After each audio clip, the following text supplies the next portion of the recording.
You're welcome back. This is Newsfile. It's your most authoritative news analysis platform. And here on Newsfile, we put Ghana first. And this morning, we'll be hearing Suleiman Ibrahima, Executive Director, Media Foundation for West Africa, Mercy Labi, Deputy Commissioner, Commission on Human Rights and Administrative Justice, Shraj, Mary Awalana Ada, Programs Manager, Ghana Integrity Initiative, the GII, Kofi Bento, Lawyer and Senior Vice President, Imani Africa, Dr. John Osai Kwapon, Political Scientist, Democracy and Development Fellow, CDD Ghana, and Professor Kwesi Ening, Director, Faculty of Academic Affairs and Research, Kofi Annan International Peacekeeping Training Center. Before I bring on my guest, before I do that, you know, Audrey's lecture, I saw a lot of references attributed to you. And that tells me that you are the Media Foundation for West Africa. Obviously, you are doing a very great job. You were there? Yes, I was there, and it was an absolute privilege to be there to see what was a crowning moment for an intellectual, a scholar, who has incidentally also played a very critical role in my life. Audrey taught me and was ultimately my principal supervisor for my MPhil dissertation. And she took a particular interest in me, including facilitating a 7-month study in Canada at the University of Manitoba. And I think at some point I had to literally be playing hide and seek with her because her primary push was that I should just continue to do my PhD at the time. Okay. Because she showed so much commitment in having me in academia, and it's sad that I haven't been able to adhere to that. And I would want to promise here that right. I wouldn't want to continue to disappoint him. Maybe at some point I would take that. But let me add my voice to the congratulatory messages that have come in. I think this is an extraordinary woman. This is somebody who is a champion for press freedom, not just here in Ghana, without across Africa and around the world. I've been to several conferences with her around the world, and her voice on press freedom, freedom of expression, independent journalism has always stood out. And I'm delighted that she's gotten to this level of her career and still very strong. Yeah. I believe that those who are not too familiar with her would be surprised that, how is she 60? Yeah. How come she's retired? Right. And that should mean that we still have a lot to take from her. And I look forward to continuous engagement with Professor Gajepo. Can't imagine the media landscape in Ghana without her. And if you have come to know her contribution to what we have now, you will recognize the applause. They were so genuine, so loud, so sustained. Never heard that, even at a presidential inauguration. Anyway, let me get to the issues we have to discuss this morning. My other guest, anybody want to say anything briefly in a minute about the distinguished Professor Audrey Gajepo, who has taken the gown to town as a scholar activist? Yes, Mary, Mercy, or Kofi Bento? Anyone? 1 minute.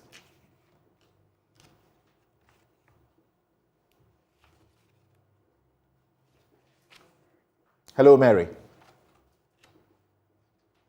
Yes, I'm having trouble with my We can camera, hear you now. but I'm sorting it out. We can hear you now. Just to say that Professor Audrey has been a phenomenal woman.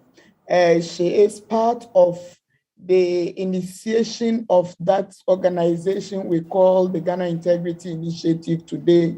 She's one of the front bearers, and she's done so much. At the point she was the vice for the board, she became the chair of the board and served until recently when she thought she had served her dues.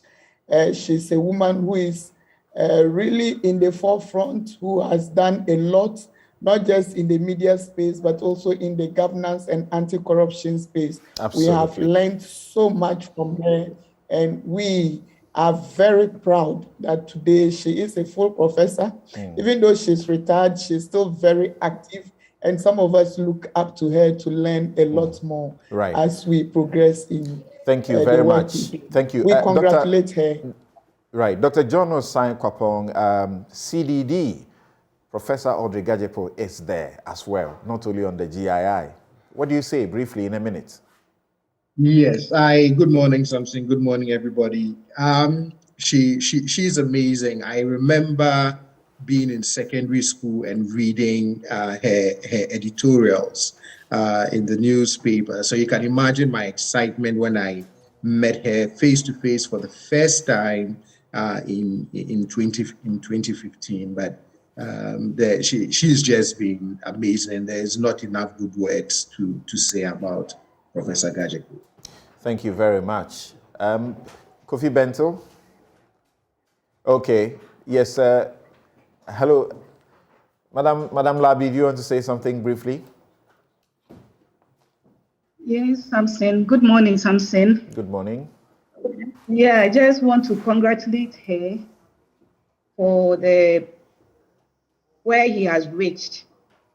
I think he is a beacon to women, and we women should take some clue from where he has reached, just to congratulate her. Thank you. Thank you. Thank you very much. Anyone else wants to say something? Some 30 minutes? 30 seconds, I said 30 minutes. Okay. All right, great. Thank you all so very much. Now, let's, yes, Professor Kosienin, I can leave you out. What do you want to say briefly? Well, I think we are talking about a unique individual, an academic activist who has managed to fuse the theory with the practice, a frontline activist who says it as it is, and has contributed immensely both to the re-establishment of democracy in this country, the training of the next generation of scholars, and mentoring people, and sitting on the CODIO board and doing sort of preparing for elections. You sense the passion, the desire to bring our democracy to the next level. So this is a unique individual that we are talking about, a unique individual, highly worthy of emulation. Thank you very much, Professor Kwesi Enin. Now, let's listen to President Nana Addo Dankwa Akufo-Addo. He made a broadcast to the nation about the 30th, anniversary of the adoption of the Constitution, the referendum that led to the adoption of the Constitution in 1992. Of course, we will certainly be having, supposedly, I understand, a great celebration of that anniversary next year. Let's hear the President and a few others who have some comments on the back of his broadcast. Fellow Ghanaians, one primary goal of the Constitution was to decentralize the structure of governance in Ghana so the government would be brought closer to the people. One fundamental barrier to the realization of this goal has to do with the ramifications of Article 55, Clause 3 of the Constitution, which currently bars political parties from involvement in district assembly elections and local government. The attempt I made in 2019 to repeal this provision and allow for the participation of political parties in local government was aborted because of the lack of a broad national consensus when the opposition NDC signaled its inability to back the repeal. It was and continues to be my view that the repeal or modification of an entrenched clause of the Constitution should attract widespread support to make it acceptable and healthy for the body politic. We should further bear in mind the strong attachment of the Ghanaian people to multi-party democratic elections.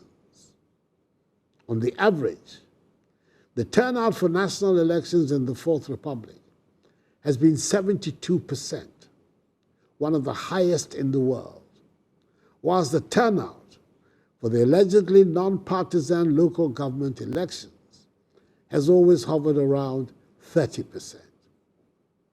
I've said it before, and I'll repeat it. I will continue to work for an extensive national consensus on this issue.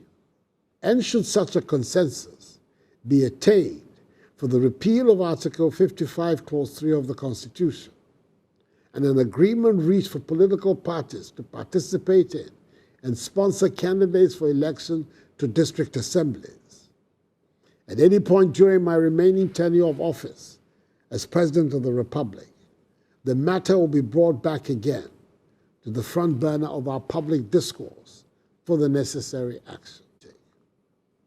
We've had 5 presidents in the history of the Fourth Republic, with peaceful transfers of power from a governing to an opposition party on 3 separate occasions.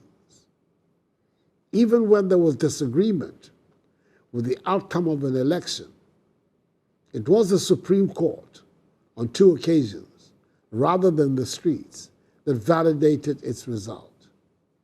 We are arguably the most stable democracy in West Africa.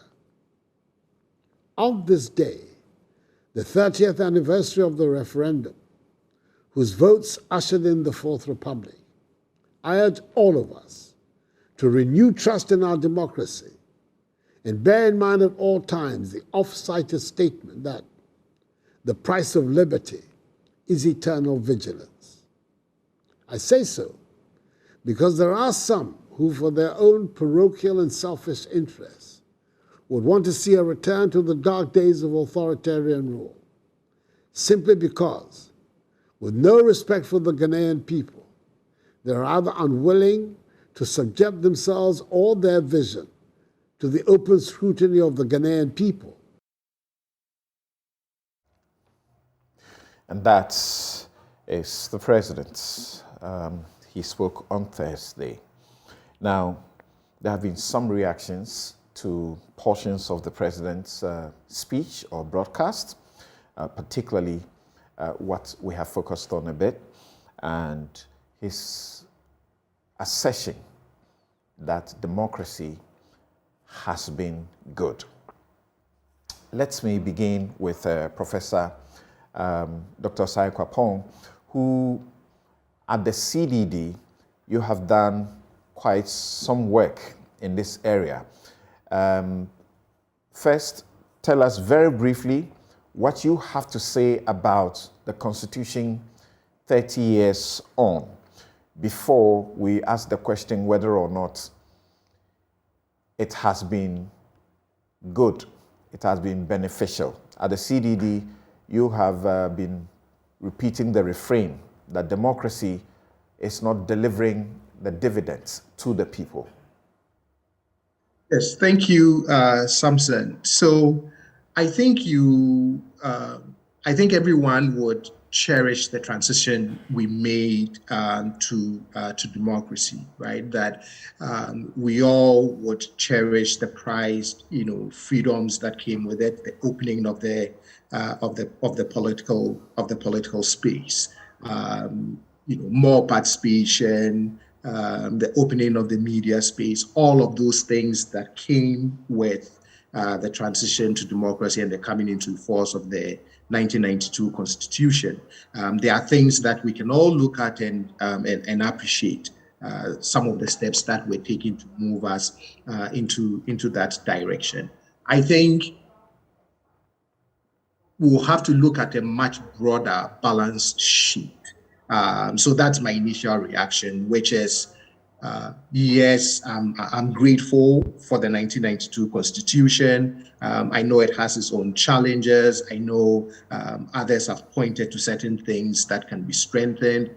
about not just even the design, but how we put into practice some of those constitutional provisions. But beyond that, then comes the question of, after 30 years of its creation, what has it been delivering? And how do we look at the broader balance sheet in terms of not just whether democracy has been good for us, but as I rephrased the question after the president's short reflection, how good has it been for us? Okay. When at the CDD you say that democracy is not delivering its dividends to the people, what do you mean? And how do you situate that within this statement that democracy has been good for Ghana? So, I never make my submissions without turning our attention to data from the Afrobarometer survey, because I think it's the most authoritative and most comprehensive survey that captures the voice of the people. Their tagline is, let the people have their say. So when, as I've been reflecting over this question of the dividends of democracy, I classify the delivery of the dividends into three main categories, right? That democracy is a means to an end, and it has to deliver what I call political goods. It has to deliver certain social goods, and it also has to deliver certain economic goods as well. So if you look at Afrobarometer, there are certain questions around certain basic freedoms. Freedom to say what you think, who to choose, who to vote for, freedom to join any organization. On that score, over 8 rounds of the survey, the people's verdict is that we are delivering, right? Yes, there's been some challenges sometimes in terms of the consequences of having expressed some of those freedoms, whether it's within the media space or things that people have said in public discourse. But generally, if you look at those political goods, almost about 7 out of 10 Ghanaians would say that democracy has been good for us in those basic freedoms. But then on the question of equality, how people are treated is one of the things that I look at as a subset of those political goods. And there, on average, no more than 3 out of 10 Ghanaians would agree that people are never treated unequal. So whilst we are delivering on certain basic freedoms, there are questions about the equal treatment of individuals under the Constitution. If you move to what I classify as social goods, so Afrobarometer asks things about how well is government handling things like reducing crime, improving basic health services, education, household water, infrastructure. So there you would see that the governments over the 8 rounds have scored generally well, right? Particularly in addressing education needs and improving basic health services. Still not perfect, but it is in those areas that if we throw it into the balance sheet, you would see generally an appreciation that this transition to democracy is delivering certain dividends around those social goods, even though they still hover around the 50%. The main challenge that we continue to face is on the delivery of economic dividends, particularly in job creation. It's the number one problem that Ghanaians allude to in the Afrobarometer survey. And it's the area that also receives one of the lowest approvals over the rounds of the survey. And then narrowing the gaps between the rich and the poor, right, still hovers around 30%. The president in his speech talked about some of the challenges, and one of the things he mentioned is corruption. So if you look at fighting corruption, the people's verdict, on average, only 4 out of 10 rate government's performance in fighting corruption very well. Yes, it's seen a change of about +6 over the years. So again, my bigger point is that I think when we make the categorical statement that democracy has been good for us, we need to start dissecting it and looking at the broader balance sheet to ask which areas has it been good for us, which areas are the dividends still not showing, and how do we begin to recognize some of those challenges and how we address those challenges. But I think it's come with its pluses, but it also come with its challenges, which even the president himself acknowledged that there's still work to be done in this area of how well we want democracy to deliver. In a minute, what will be your reaction to his feeling that the democracy is threatened and that we should not allow that? He actually suggests that there are those who are afraid that they cannot secure power through the democratic arrangement, and they are the ones who are interested in the back door. Is that our reality today in Ghana? I think certain comments that have been made in the public spaces, and then if we look at what has been happening in the sub-region around us, and then if you also look at some of the global reports that talks about the decline in satisfaction with democracy, right? That I can see why there's that concern about being vigilant and staying on course, right? But do I really think that there's a concerted effort by some to really torpedo this journey that we've been on since 1992? I don't think so, and I hope not. And I even hope that even if there are disenchanted voices, I think those disenchanted voices are not necessarily about changing the course to a non-democratic path.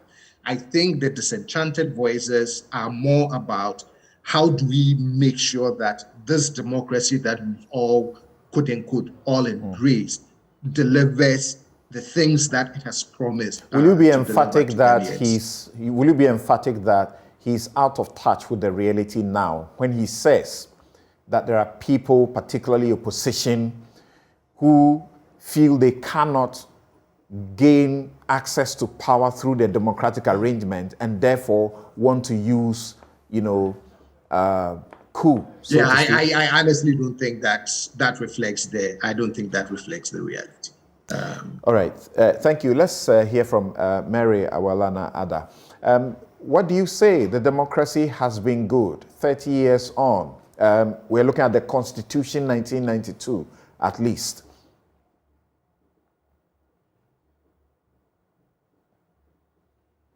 Hello, Mary.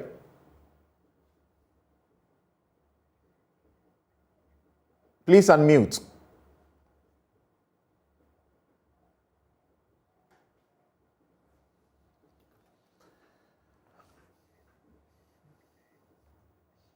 Okay. Something was it for me? We can hear you. Great. So, for me, my general impressions to add on to what Professor Kwapong has spoken to, the president's statements are factual.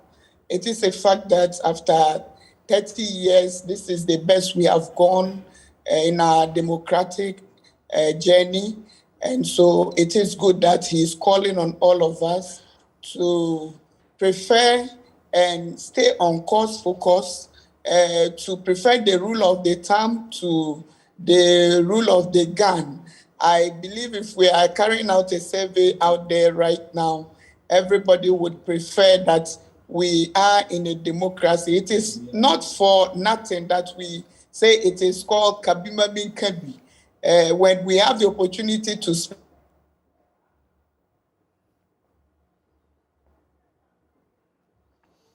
Unfortunately, Mary's connection doesn't appear to be as helpful. Maybe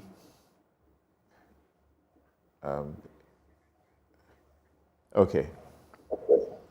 Yes, you are back.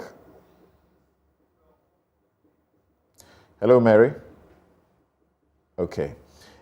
Let's hear from Mercy. Mercy Labi is Deputy Commissioner, Commission on Human Rights and Administrative Justice, SHRAJ. At SHRAJ, from your perspective, it's been good so far, yet it is threatened. Yeah, Samson, thank you once again for giving me this opportunity.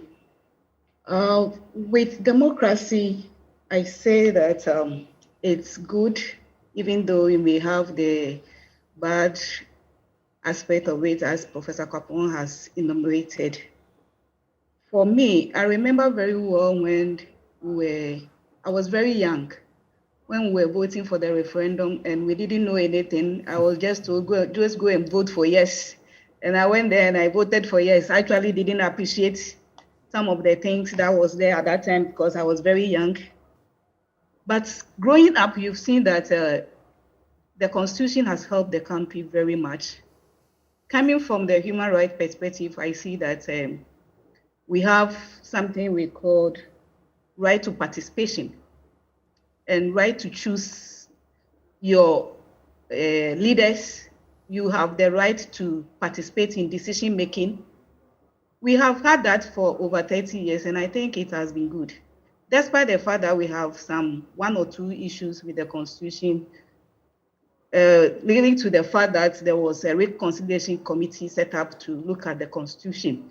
So it has been good, all right, but we have to look at one or two things that we think we should, what do I call, reform on it. Thank you. Do you share the view that it is under threat? Well, saying it's under threat, I would not be much of, what do I say, to agree to that. But the issue is that people are talking, a lot of Ghanaians are talking about the reforms that we need to do on the Constitution. We have a whole lot of issues that has been raised that we have to look at it. Ghanaians like voting, especially when you come to election year. You see the way people are interested in voting, the way people participate in all that. So we are interested in voting.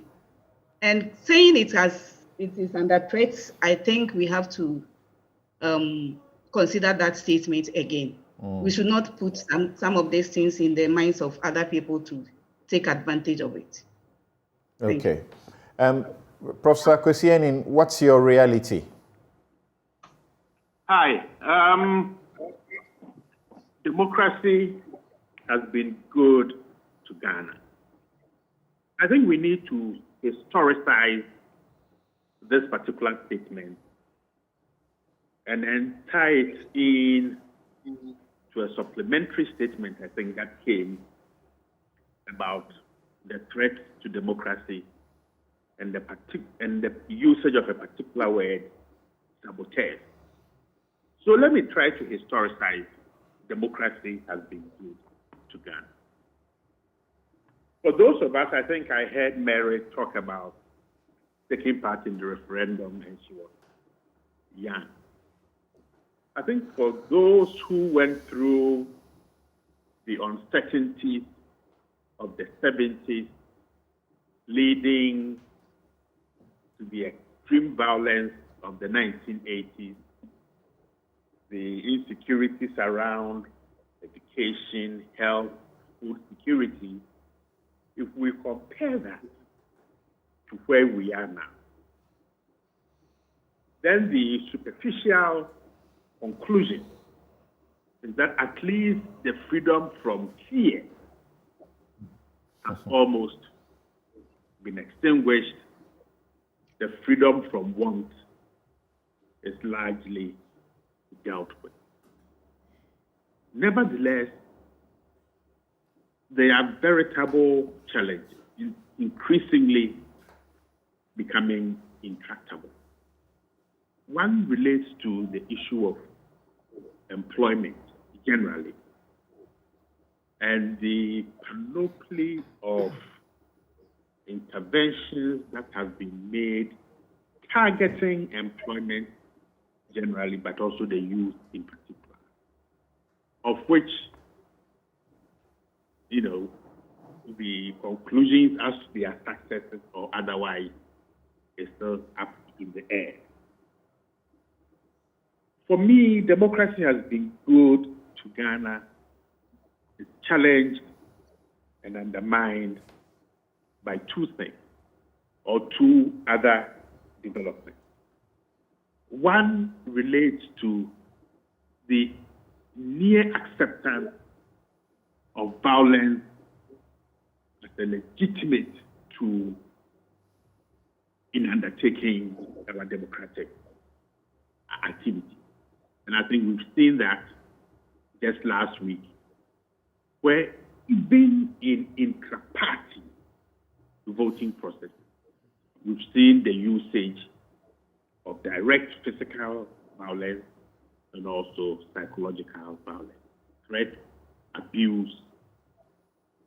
The second relates to what I think Professor Kwapong mentioned and the two earlier and the two other speakers about the perception of corruption undermining and threatening the democracy's ability to deliver, the public service that we all expect.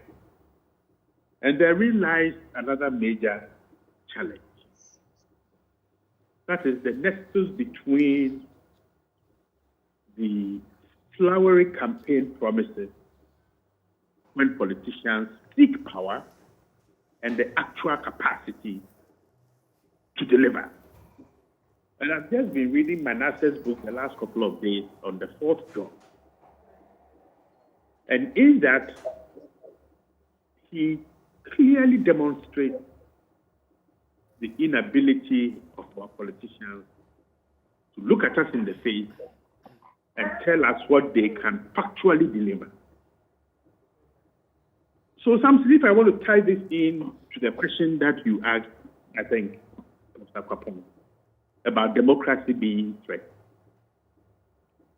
That threat is coming not so much from the external environment, which is insecure. I mean, we know what is happening in the Sahel and it's really coming down south. But the behavior and the transfers of the political class, that the actions and inactions of the elite themselves contribute to creating this enabling environment that can come to threaten the democracy. My final point relates to the usage of the word saboteur. Who is a saboteur, and what are the processes and mechanisms through which individuals or groups seek to sabotage something? And in the context of our conversation this morning, our democratic form of government. If you use political violence or you deliberately recruit, encourage, arm, give false official uniforms to people who don't need or who don't have a right to have those things, and they use that access to intimidate other people, then you become a saboteur. When you need to build a road, and Manasseh's book tells us about the exponential growth in the cost of building a kilometer of road in this country, and the quality of that road. If you don't build that road to the tune of about $1.6 million per kilometer, and after 2 years, there are potholes, that leads to accidents, that leads to death and injury, then you are a saboteur. So the spectrum of potential saboteurs whose actions and inactions threaten our democracy is a long one. Okay. And more often than not, we don't see these individual actions of commission and the commission as threatening our democracy. So much as we rejoice in the ability to be able to have these critical discussions with you, and we are not looking over our shoulders, we need also to be conscious of the fact that there are certain actions that are beginning to threaten, undermine, and if we don't reverse it, it could be, catastrophic. Right. And talking about the question of employment and inequalities in matters, particularly people's, economic well-being, I think we have a problem which is largely an Africa-wide problem. The African leaders, they meet at AU and they agree to what you find in our own constitution, Article 36(1)(e). It says that the state shall take all necessary action to ensure that the national economy is managed in such a manner as to maximize the rate of economic development and to secure the maximum welfare, freedom, and happiness of every person in Ghana, and to provide adequate means of livelihood and suitable employment and public assistance to the needy.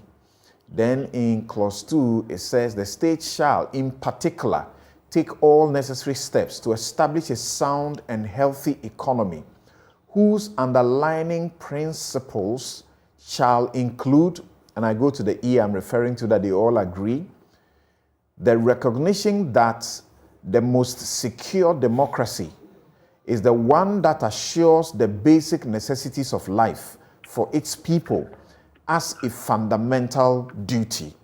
Whether Africa has delivered this is the jury is out there. And this week I was at a forum where I was making a contribution and referring to, for example, the integration agenda, how we like to be in our small corners and be happy that we are doing well. In Europe, intra-European trading amongst themselves, 60%, according to a research, shows that they do that. 60% of their goods and everything, they trade it within among themselves. In North America, 40% of that. When you come to Africa, which is the most resource rich, we're doing only 13% of that. Yes, so Sule, obviously that's the reason Ukraine and Russia are sneezing and we are catching cold. Right. So what do you say? What's your verdict of what we have done so far in 30 years? Well, Samson, I would want to start by saying that we were recently told that our population is around 30 million now. The majority of these 30 million people would be 40 or below. And what that means is that those who are 40, at the time this constitution came into being, they were just about 10 years old. In fact, during the referendum, I was not qualified to vote because I wasn't 18 then. Yeah. For many of these people, those who were fortunate to have their parents educated somehow, they were growing up seeing their parents in all forms of jobs and then retiring as they grew. And those whose parents were not educated like me, the idea was that, well, we see our fellows' children haven't gone to school and are working to take care of their parents and so on. And so we are motivated to try our best to get our children into school. So for many of these, majority of the 30 million people, they have lived through this last 30 years. And the question, apart from the narratives we hear about what happened in the 70s, how people were being brutalized, how human rights was being repressed and so on and so forth, what we have lived in is what we have witnessed over the last 30 years. And the question, therefore, is this the best that we can have? Or there could have been a better alternative? Now, yes, we all love democracy. And it is not because we love the word democracy or we hate the men in uniform that we were told captured our country for a long period of time. We love democracy because we are told it is a government of the people, for the people, and by the people. So folks who were growing, seeing their parents employed and all of that, now living in a government of democracy with no employment, inequality rising, we see how profligate leaders are living whilst others are suffering. I believe there would be that constant question about, are we in a democracy or in some form of government. Because if we are in a democracy, the constitutional provisions such as the ones that you just read about how to administer the national resources to the benefit of all and all of that must be adhered to. Is that what we are seeing? And so I would say yes, on the basis of what those of us who are within our 40s and less than 40s, and then our lives have been in this particular enterprise over the last 30 years, based on what we've read, I think that democracy has been good. But for many, the question would be, is being good for who and how? And that is why I think the president's point about democracy is strengthened is a valid point. But we need to look at why. And for me, the reasons are not far-fetched. First of all, we see our democratic institutions getting weaker rather than stronger. We see people losing confidence and trust in our democratic structures rather than building confidence and trust in these structures. If you were to ask so many people on the streets, people would tell you we are tired of this NDC MPP business.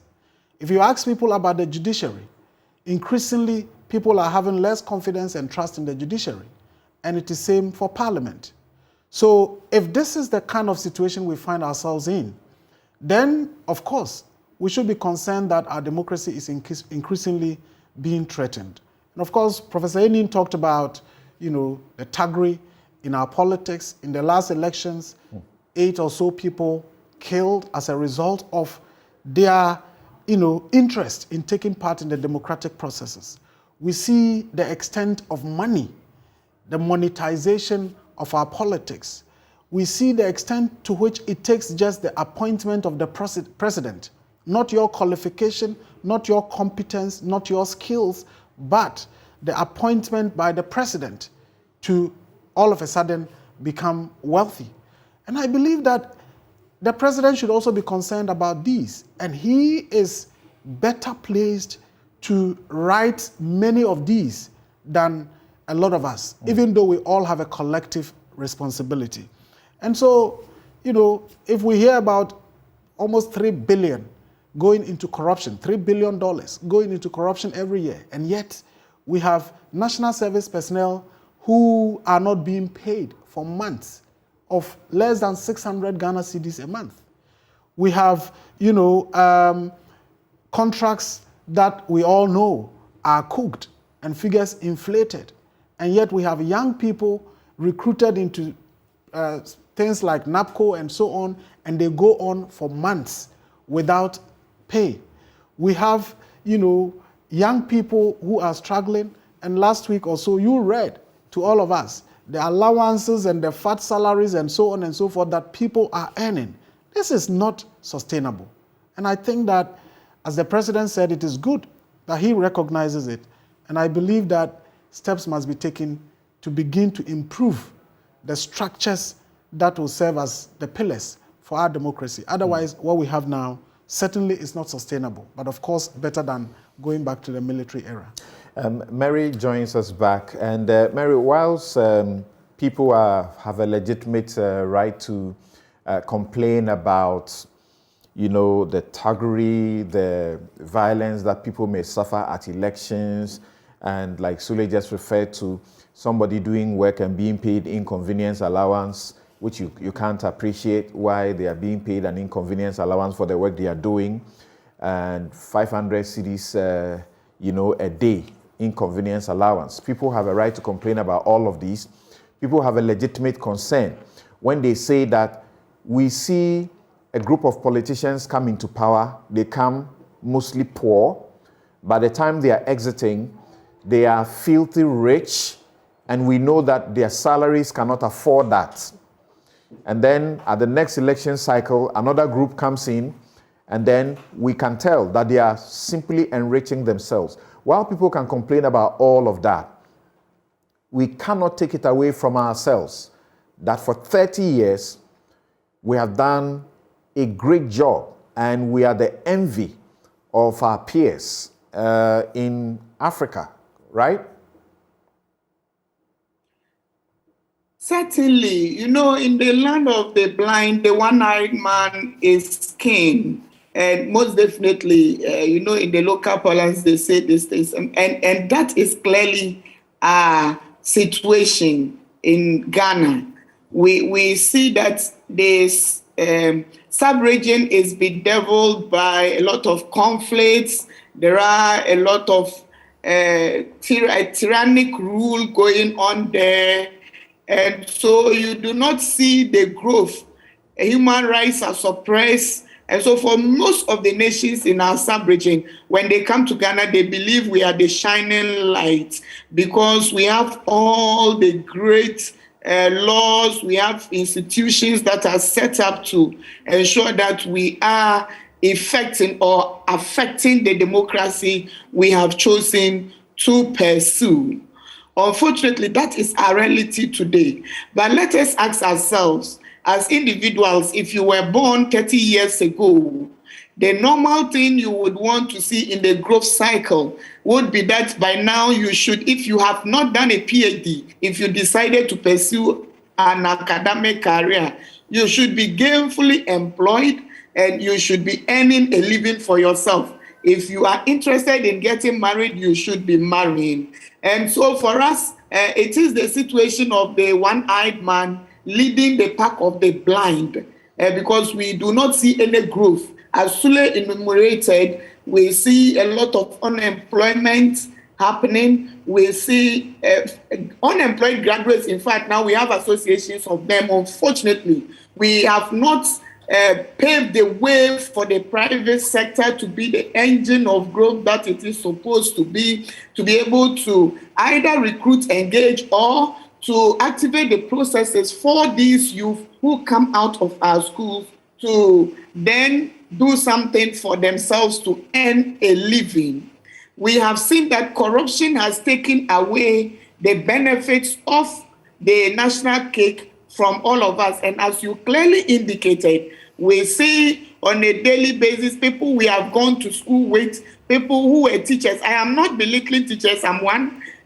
And so people who are honorary teachers, and our current president has told us that if you want to be rich, you shouldn't teach to wait. I think that is what he wanted to say. And so if people who are just teachers in their communities come to parliament or become ministers, and in the space of 4 years, they are able to build houses, to drive in the big cars, and to show wealth, then it is not surprising that people are complaining. And let us be very cautious of the freedom we continue to tout ourselves of having, because it's not something that we can keep if we do not work towards it.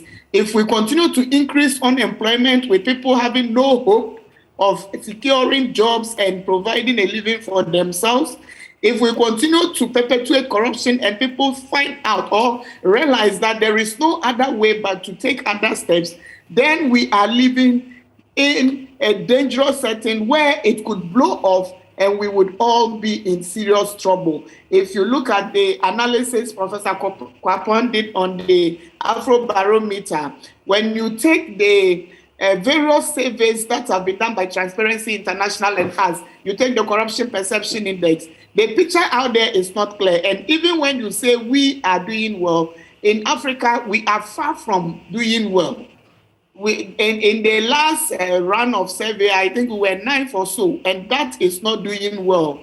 Other countries have gone ahead of us. They are performing better when it comes to the indicators of good governance and when it comes to anti-corruption particularly. So we are not the shining light when it comes to the whole sector of the governance space. And so we must we must reflect as a people, and we must begin to see how we enforce some of the processes we have put in place to ensure that people who come into political office do not see it as a venture of making money, but then see it as public service. They serve the people and go. And let me conclude by saying that when the president indicated that it is time for us to reflect on whether we need to change the constitution to suit us as a people, he was he conveniently cited some areas where it didn't go well in the last 4 years. Yes, we will get to that specific